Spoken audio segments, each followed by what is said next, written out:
With insecurity at its worst in the country, security agencies have another concern to add to the list of worries on how to protect and secure Nigerian lives.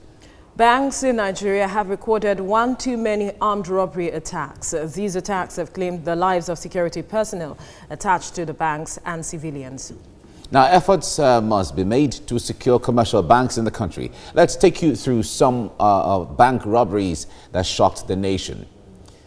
Now, in March 2015, daredevil armed robbers in broad daylight stormed a commercial bank in Lekki, Lagos. 3 policemen and 2 civilians were killed in that incident.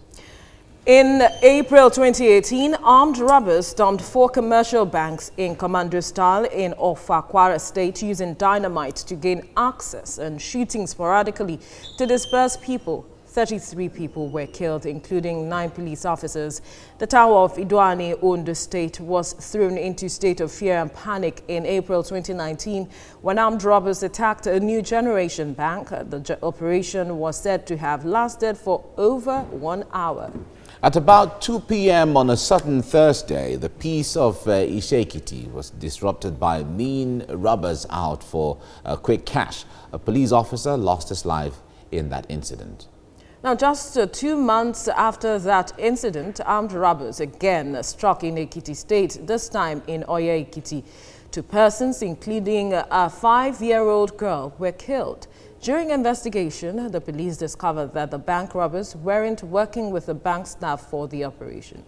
One incident that did not go the way of the robbers occurred in Abuja in December 2019 when men of the Nigeria police force foiled a bank robbery in a satellite town of Abuja. One of the robbery suspects was killed while 4 others were arrested. And just last week, at least 4 persons, including 2 policemen, were killed in Ileoluji, part of Ondo State, during a bank robbery on 2 old generation banks. All right, joining us right now is Daniel Samakri, CEO, Zoomlens Security Solutions. It's nice to have you join us this morning. Good morning. Great. Now, we just reeled out some of the bank robberies in recent times. Yeah. Most of these robberies were not happening in the center of Boko Haram infested areas. These were areas that are supposed to be normal, and a lot of them happened on broad daylight. Yes. How secure are our banks, especially when it has to do with the monies of people and the public money? Well, we have to look at the root causes. Why are bank robberies becoming, coming a on thing the right increase? now? Yeah. And when you do an analysis of it, you find out that either the banks are not recruiting, the recruitment practices are very, very bad. Okay. Most bank staffs are contract staffs. And when you're a contract staff, usually your loyalty is not for the bank. And then, of course, the cash staffs that they have in the bank, if you miscount the money or something like that, it's taken from your salary, so that you discover that at the end of the month, only one bank is paying their normal staff very well. The rest of the banks are under 100,000.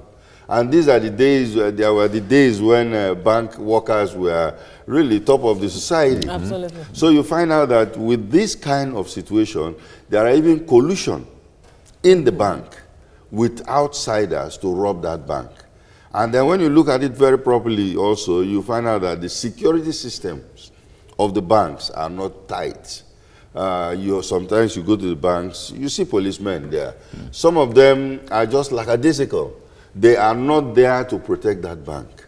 The security men, the uniformed security people also, are just sitting down there. Nobody is actually profiling the customers that walk in there and walk out. So the robbers will usually come and they do a surveillance of the place. After some weeks, then they will hit, because you find out that the banks themselves are not secured. There are many escape routes. Ingress and access are not tight enough. Those revolving doors you see in the banks are supposed to be bulletproof doors, and they are supposed to be trap doors. That if you go to rob the bank and you're coming out, it will trap the robbers. But these days, they just use dynamite to blow it away. You know, so about even 7.6 millimeter bullet will not penetrate inside. So it's a situation where they have to rejig their security system. But some have said that another contributing factor could be the economy of the environment. Those are part of the root causes, whereby there is a lot of poverty in the society, and a lot of people are looking. Look at ATMs. Go and look at ATMs. You'll find out long lines at the ATMs, and then some people are just there to take 500 naira, 1,000 naira. So there's a lot of poverty, and then you say we are running a cashless society. It's not cashless at all. Nigerian society is still cash-based. You know, so these are the root causes that you have to work with. All right, Dennis Amakri, this discussion will certainly continue so people can look out for some of these things. Thank you very much for coming. Thank you for speaking with us. Right. Insecurity at its worst in the country, security agencies have another concern to add to their list of worries on how to protect and secure Nigerian lives. Banks in Nigeria have recorded one too many armed robbery attacks. These attacks have claimed the lives of security personnel attached to the banks and civilians.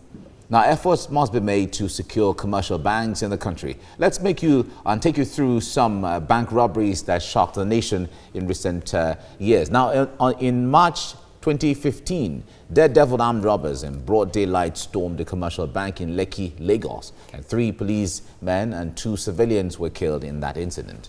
In April 2018, armed robbers stormed 4 commercial banks in commando style in Kwara State using dynamite to gain access and shooting sporadically to disperse people. 33 persons were killed, including 9 police officers.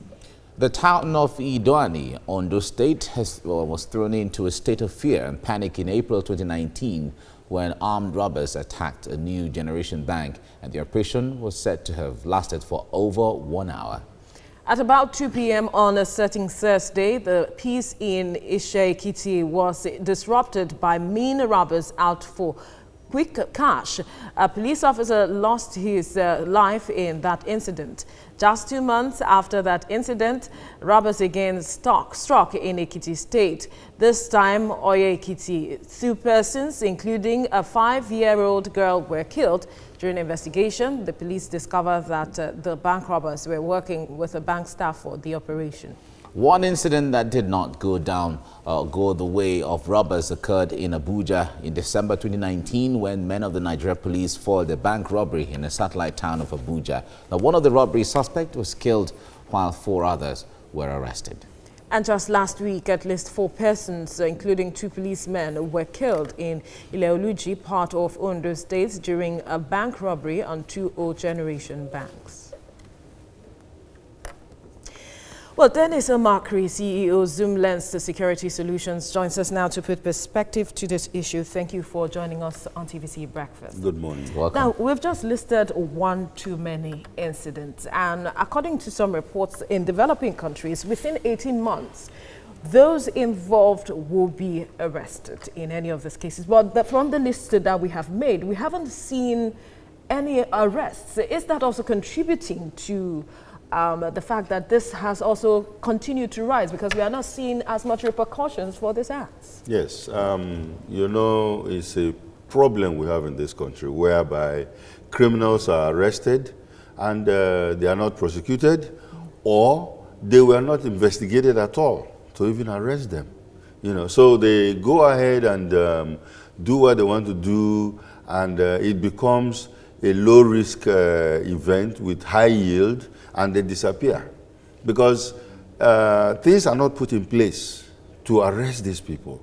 You know, I don't know how many banks actually have buttons they could press if they are under attack, so that the nearest police station is going to have a signal or an alert to say this bank is under stress, let's go there and, you know, help them. So banks don't have those ones again, because I don't know if they have them, they are not using them. And then, of course, when people go to steal money, there is what they call bait money. Yes. You know, where they put it there and it will either emit some gas on the people, or he's going to blow up and then paint you, and that paint is not going to leave you for the 14 days. You know, that way the police officers will see you and then arrest you. Or numbered notes, which if you spend it, they are going to trace it back to you. But here it's a free for all. And people go there knowing that when they steal the money, they go away and spend it and nothing will happen. So that's the problem we're having. Now, what should the banks, because the point there is, we see these things happen, and we want to believe that within the banks themselves, they would have been meeting to say, okay, what strategies can we put in place, especially banks located in certain areas. What should the banks be looking at when it comes to preventing this from happening? You see, if you look at the banks, sometimes you find them all in a street. Yes. And then, of course, the mopoles they send to the bank for protection, like I said earlier, are lackadaisical about their jobs. You know, some policemen had been there to serve 2 or 3 banks at the same time. Okay. They spend 2 hours here, they leave that place, they go and spend 2 hours because they are all lined up in the same street. You know, why can't they arrange with the police authority to open a police station on that street? Okay. That way, they are within response limits. And even the presence can deter any armed robbers that are planning. Exactly, it could be a deterrence, you know, where they know that there is a police station there. And then, of course, you have to train the bank people too. And then, of course, the way that the banks are structured now, I think they should start practicing CPTED, which is a crime prevention through environmental design, whereby it will be very, very difficult for you to just even go there. Because you will know that if you even try to penetrate, it will be difficult for you to get out with that money. Okay. Because it's very, very difficult. Okay. Let's leave it here now. Dennis Amakri, thank you so much for your insight. Thank you very much.